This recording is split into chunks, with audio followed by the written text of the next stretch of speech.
So what was so wonderful about this match is that you were not scheduled to wrestle Jack Briscoe for the World Heavyweight Championship, the NWA World Heavyweight Championship. It was supposed to be Dory Jr.'s shot at Jack Briscoe, and then they made an announcement that night that it was going to be you instead. So what happened to Dory Jr.? Why didn't he get there that night? Well, the reason that he didn't get there is because that was the whole thing, to create the interest in it and to give us a return situation with Briscoe at that time. You know, it was, at that time I was about 270 pounds too. I was a pretty big guy then, wasn't I? Yeah, you were. But why the switch? I mean, what was the mentality? Well, the mentality of that is that it was so smart, because Jack Briscoe was preparing for Dory Funk Jr., and all of a sudden we put the switch on him. So we have another competitor in there. So that was that an Eddie Graham brainchild, that angle?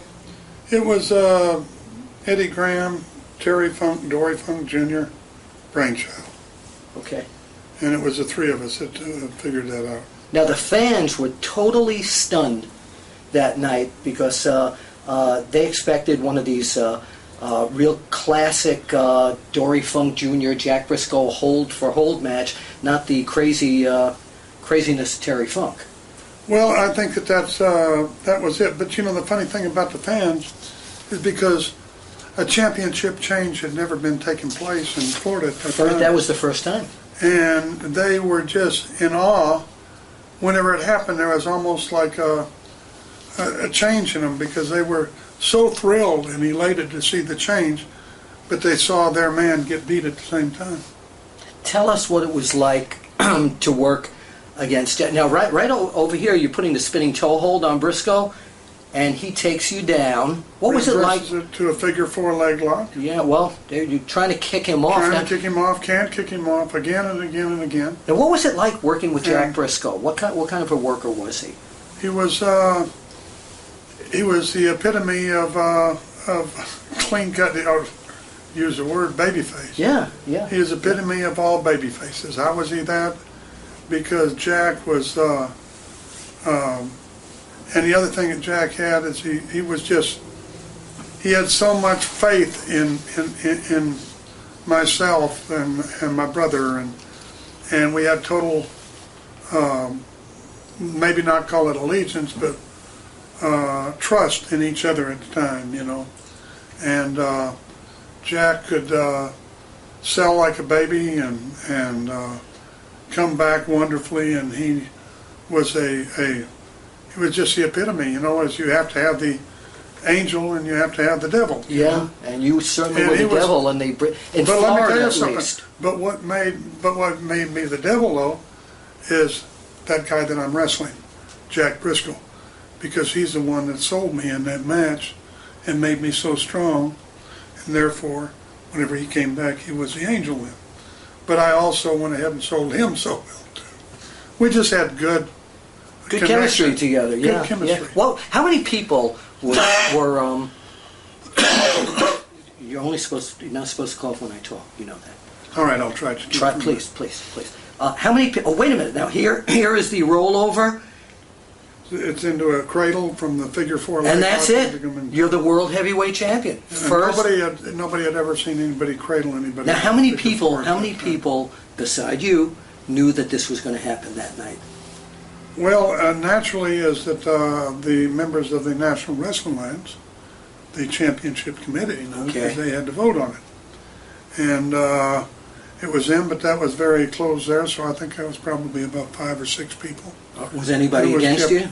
And it was kept very quiet from there. Just Eddie Graham certainly knew about it. My father was gone at the time, but my brother certainly knew about it, and Jack and I, and I'm sure Jerry did too. Was there any, I don't want to use... And the referee had to be told that night. Oh, of course.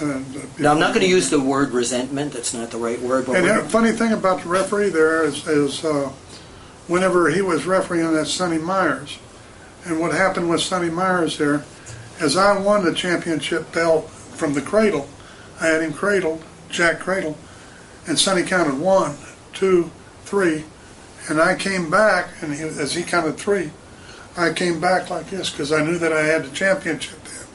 And when I came back, I came up, I just came around like that, caught him in the bridge of his nose and broke his nose in 2 places. Man. And he had to go to the hospital that night and have his nose fixed. Sonny did.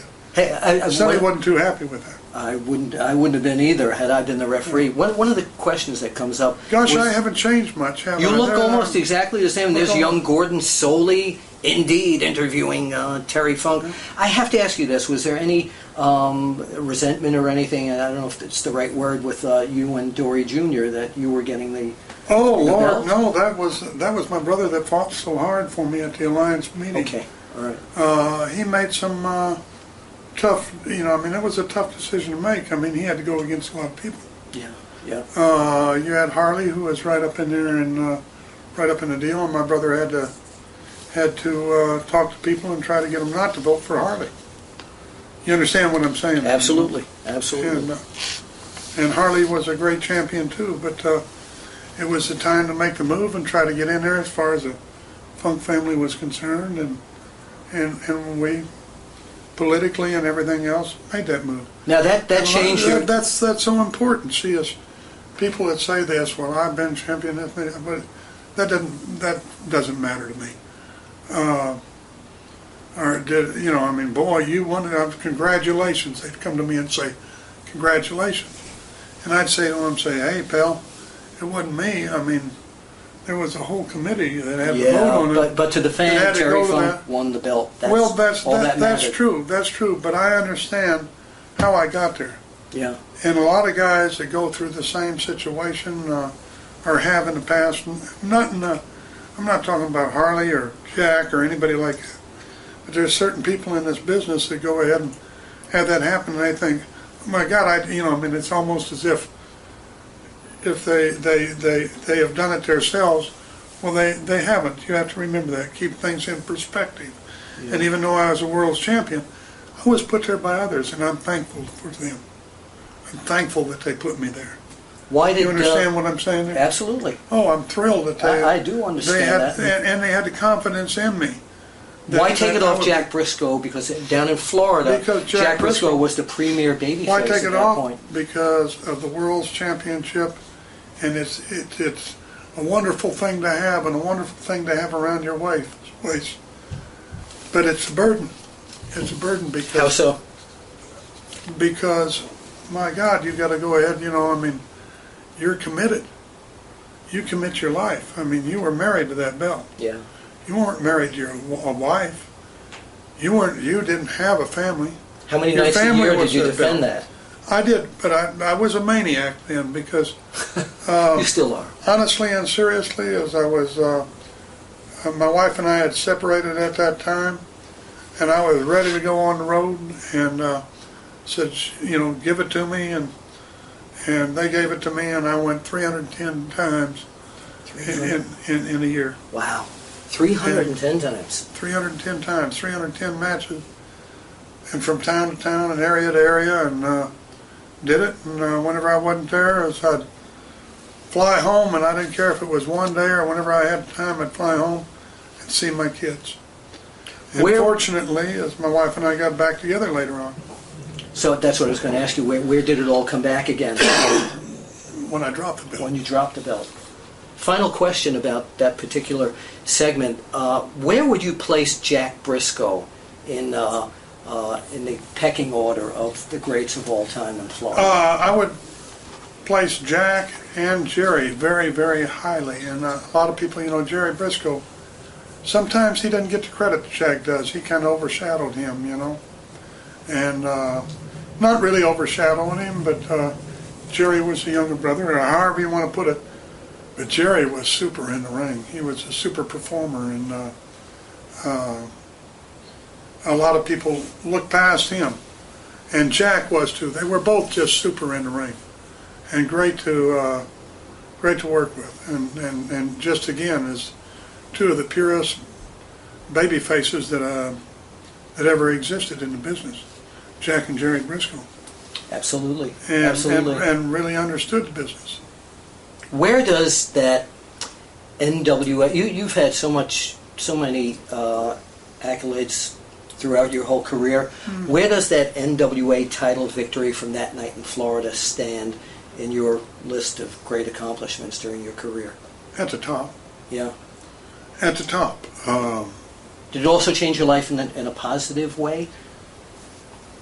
Oh, how did it change my life in a positive Yeah, way? But if yeah. you wrestle 310 times a year at $25 a night even, that'd be $7,000 a year. That'd be a positive Very good way. mathematics. Yeah, but Yeah. so you wrestled 310 times at what you were making then with the percentage you were, well, it set me up for a good while. I wouldn't say a lifetime, you know. But a good while. A good while, you know. What about the venom, the hatred from the fans in Florida? How did you deal with that? I loved every minute of it. Did you? That was You love them to hate you? Hated, yeah, absolutely. But did not like the, sometimes you got suits with it, lawsuits, and I always seemed to have a couple of lawsuits hanging around somewhere, you know, hanging off my back here. And, you know, they all worked out over a period of time. All right.